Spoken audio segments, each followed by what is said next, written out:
Coba Pak Karni buka file-filenya. ILC itu 2016 ke bawah. Pernah tidak ada perdebatan-perdebatan yang Pak Karni angkat.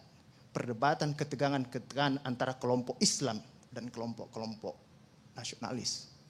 Bisa dibuka di situ. Tapi setelah itu banyak sekali filenya. Saya hitung. Jadi apa yang kita bicarakan malam ini adalah bagian dari pasal yang sering dibicarakan oleh ILC sejak 5 tahun terakhir ini. Ketegangan-ketegangan antara kelompok Islam dan kelompok nasionalis. Istilah ini ada dalam sejarah konstitusi tadi disebutkan oleh Pak Fadlison. Dalam Piagam Jakarta. Dan ketegangan itu terjadi. Tadi disebut Ustadz Zaitun. Ada luka yang golongan Islam sebenarnya udah kering ini barang. Kering ini barang. Tapi kita luka ini sama-sama. Tadinya saya berpikir golongan Islam ini pecah-pecah juga. Tapi baru di isu ini ternyata saya mengambil kesimpulan semua golongan Islam itu bersatu ketika dia berbicara dengan luka lamanya di situ. Tidak ada lagi perbedaan. Jadi saya mulai membagi kelompok Islam ini. Ada kelompok Islam yang nyata-nyata dia menentang mengoposisi pemerintah. Ada yang kelompok Islam yang tidak nyata-nyata menentang, tapi juga akan siap menjadi oposisi. Ada juga kelompok Islam yang seolah-olah tidur bersama pemerintah, tapi sambil membisikkan ke telinganya pemerintah. Kalau kamu mencederai Islam, saya jewer kupingmu di situ. Ada juga begitu. Karena mereka ketika kelompok agama kemudian mulai disingkirkan, maka dia kemudian semuanya bersatu. Makanya ketika saya baca semua maklumat MUI, maklumat NU, maklumat Muhammadiyah, itu nadanya sama. Tapi ada yang saya tertarik dari mudah-mudahan saya tidak salah dapat berita itu tentang NU ya. Ada NU juga keluarkan kan? Gitu, mudah-mudahan saya tidak salah baca. Saya lebih sepakat dengan itu. Bahwa kalau kita berbicara HIP ini sebenarnya adalah ini hati-hati. Ini bukan soal membangkitkan komunis. Tetapi mengembalikan tafsir Pancasila itu kepada pemegang kekuasaan pemerintahan. Mau memberikan itu kepada presiden. Makanya ada istilah pemegang kekuasaan pembinaan ideologi Pancasila di situ. Kalau tidak salah ada istilah itu. Kalau saya ditanya, perlu tidak dimasukkan itu TAP MPRS itu dalam HIP ini? Jangan, nggak usah dimasukkan. Karena kalau dimasukkan, akan masuk juga nanti itu saudara-saudara kita itu HTI, Khilafah dan lain sebagainya. Akan dimasukkan juga di situ. Kalau saya ditanya, nggak usah dimasukkan. Tapi lebih baik lagi kalau tidak usah dilanjutkan. Ya, dilanjutkan RUU HIP ini. Nah disinilah kemudian baru berapa minggu lalu dalam 5 tahun terakhir ini kelompok-kelompok Islam seolah menjadi terasing di negerinya sendiri. Itu yang dia rasakan. Berapa ulama yang berjuang mendirikan republik ini. Indonesia 80% penduduknya umat Islam.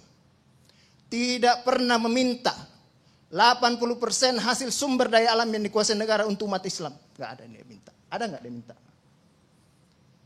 80% umat Islam penduduk Indonesia tidak pernah meminta 80% APBN untuk umat Islam. Gak ada yang dia minta. Sederhana permintaan umat Islam. Dia mau berdialog sama Tuhannya. Dia mau mengingatkan umatnya akan kebaikan. Yang tidak hanya mengajarkan doa makan dan doa minum. Tapi juga cara memilih pemimpin. Kan begitu kira-kira. Nah inilah ketegangan-ketegangan. Ketika agamanya dinistakan, kok susah sekali ini membawa ke proses hukum. Muncullah demo berjilid-jilid. Yang kemudian berujung ulamanya tidak bisa pulang. Belum lagi penghujung, kemudian ada agama yang diperhadapkan sebagai musuh besar Pancasila. Nah ini yang menarik menurut saya. Saya ini Islam, tapi bukan pengetahuan Islamnya seperti Ustadz Ali Muhtar Ngabalin dan Ustadz Abu Bakar. Tapi dengan segala awam saya terhadap Islam. Ketika saya ditanya, Pancasila itu di mana dalam kehidupan saya?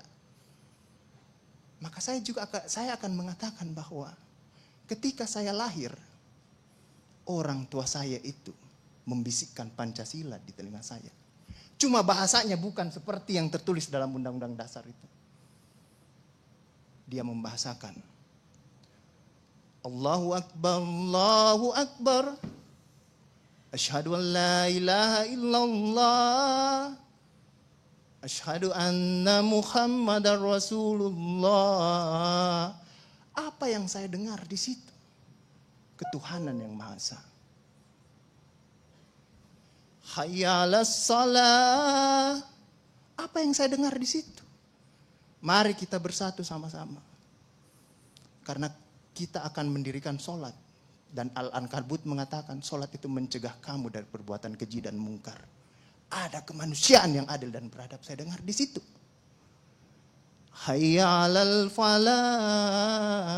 Mari sama-sama menuju kemenangan. Kemenangan yang bagaimana kita peroleh? Kerakyatan yang dipimpin oleh hikmat kebijaksanaan dalam permusyawaratan perwakilan. Kemenangan yang bagaimana? Keadilan sosial bagi seluruh rakyat Indonesia. Itulah kemenangan yang kita tuju. Kita kembali lagi takbir. Allahu Akbar, Allahu Akbar. La ilaha illallah. Kita ulang lagi. Dan Pancasila yang kita tiupkan itu 5 kali sehari. Belum selesai di sini, selesai bunyi terus. Ya kan Ustadz kan? Belum selesai di daerah sini, selesai bunyi bertalu-talu terus. Seluruh dunia bertalu-talu. Inilah Islam. Yang kemudian sekarang dalam kelompok ini Ustadz Ali Muhtar Ngabalin. Saya banyak belajar dari beliau. Inilah yang kemudian sekarang, kenapa kami mau diperhadap-hadapkan? Kenapa kami ada yang menjalankan keyakinannya ketika dia celananya cingkrang, radikal. Atau dia pakai cadar. Dulu diperhadap-hadapkan. Saya Indonesia, saya Pancasila. Ada dulu itu, banyak sekali seperti itu.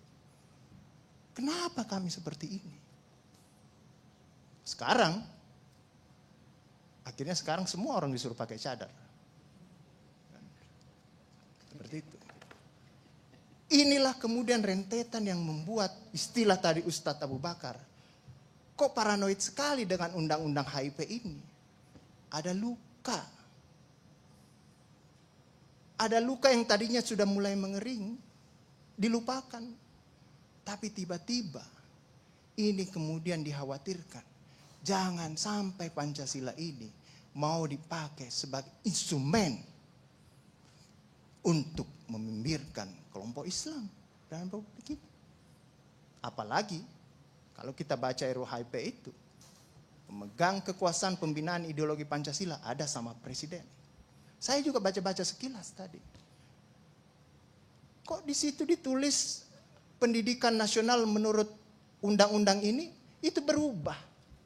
Tujuan pendidikan nasional oleh Undang-Undang Dasar mengatakan bahwa beriman, bertakwa, berakhlak mulia.